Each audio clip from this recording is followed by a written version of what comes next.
Dans la vie, on peut aimer plusieurs fois, mais on n'a qu'un seul amour.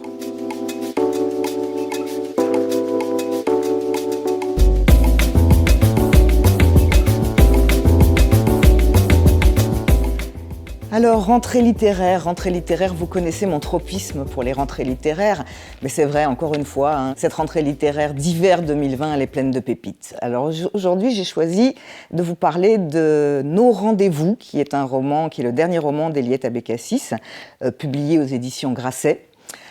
Pourquoi est-ce que j'ai particulièrement aimé ce roman ? Parce que c'est quelque part l'histoire d'un amour impossible. C'est aussi l'histoire d'une époque. Amélie et Vincent se rencontrent dans les années 80 à la Sorbonne. C'est un coup de foudre immédiat, mais aucun des deux ne se sent ni suffisamment mûr, ni suffisamment vieux, ou en tout cas adulte pour se lancer dans une histoire comme ça. Bon, il y a quand même un premier rendez-vous, et la jeune femme arrive avec quelques minutes de retard. Donc c'est pas un premier rendez-vous qu'elle rate, c'est l'histoire de toute une vie.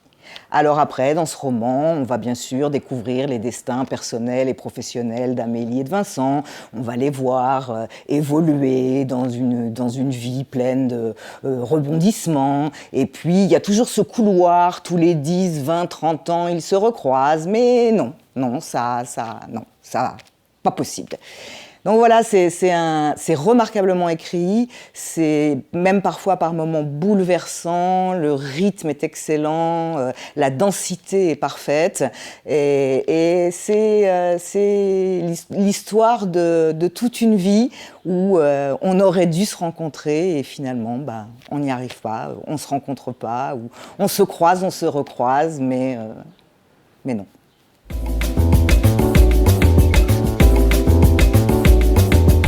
Alors j'ai une petite surprise pour vous pour ce deuxième livre.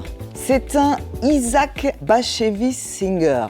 Alors forcément, vous allez me dire, mais de quoi mais il est mort. Oui, absolument, il est mort.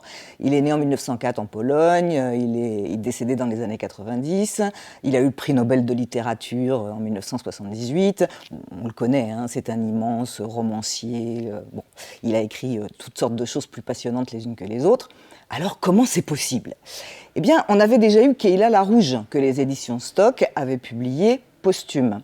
Et là, c'est la même chose. Le Charlatan, en fait, a été publié sous forme de feuilleton dans un journal yiddish aux États-Unis dans les années 67-68, et ça a été récupéré par Stock, qui l'a mis en musique de cette manière-là. Alors c'est super intéressant du point de vue de l'écriture parce qu'il y a un petit côté saccadé, et ce petit côté saccadé, il vient du fait qu'au départ c'était publié sous forme de feuilleton, mais c'est pas du tout gênant. Alors c'est qui ce charlatan ? C'est qui ? Alors ce charlatan, il s'appelle Hertz, c'est un personnage haut en couleur. Alors Hertz, il a aussi émigré aux États-Unis et c'est un personnage, comme je le disais, assez haut en couleur. D'abord, c'est un dragueur invétéré, il arrive aux États-Unis avec sa 4e épouse qui a laissé son ex-mari et ses 2 enfants en Pologne et qui va bien évidemment s'inquiéter parce que les 2 enfants, ils sont dans le ghetto de Varsovie.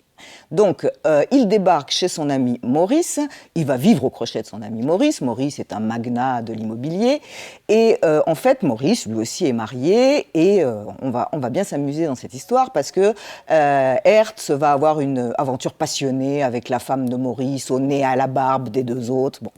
Et puis plein de rebondissements. Arrive dans cette histoire un autre personnage qui est l'ex-mari de la femme de Maurice et qui va essayer de vendre à Maurice des faux Chagall et des faux Picasso. Et là, le château de cartes s'écroule et bien évidemment, on va avoir toute une série de rebondissements à suivre. C'est un livre vraiment, moi j'ai beaucoup aimé, je l'ai trouvé succulent et truculent, avec quand même toujours en toile de fond cette inquiétude pour ce qui se passe en Pologne, qu'est-ce qui se passe pour les gens là-bas qui sont restés là-bas, dans le ghetto de Varsovie. Donc un livre inédit à découvrir de toute urgence.